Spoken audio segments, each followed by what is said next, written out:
9 June সোমবার বিকেল 4:30 সাবরুম পুরাতন টাউন হলে অনুষ্ঠিত হলো বিকশিত কৃষি সংকল্প অভিযান।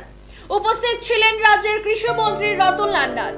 অনুষ্ঠানে উপস্থিত ছিলেন 39 মনু বিধানসভা কেন্দ্রের বিধায়ক মাইলাফরু মগ, সাবরুমের প্রাক্তন বিধায়ক শঙ্কর রায় এবং বিশিষ্ট সমাজসেবী শান্তিপ্রিয় ভূমিক সহ কৃষি, মৎস্য ও প্রাণী সম্পদ বিকাশ দপ্তরের বিভিন্ন আধিকারিক। অনুষ্ঠানে সাবরুম মহকুমার 2 জন কৃষককে সম্বর্ধনা জানানো হয়। পাশাপাশি কৃষকদের মধ্যে বিতরণ করা হয় 4টি পাওয়ার টিলার সহ বিভিন্ন কৃষি যন্ত্রপাতি। আমাদের মূল উদ্দেশ্য, আমরা অনেক কিছু লাগে, রাস্তা লাগেনি, রাস্তা লাগে, স্কুল লাগেনি, স্কুলও লাগে,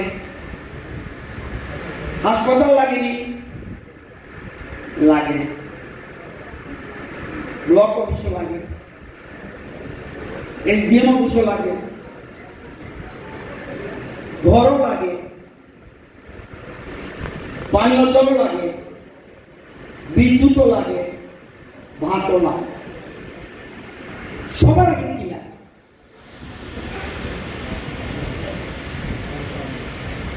রাস্তা না হলে আমি মরে যাবো কেন? মরুন নি। বিদ্যুৎ না থাকলে মরুন নি। সবার আগে দরকার অন্ন।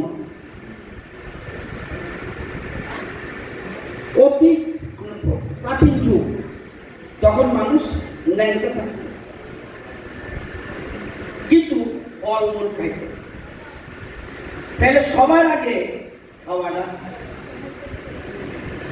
সবার আগে খাওয়া, এরপরে হইল বস্ত্র, লজ্জা নিবারণ, এরপরে ঘর,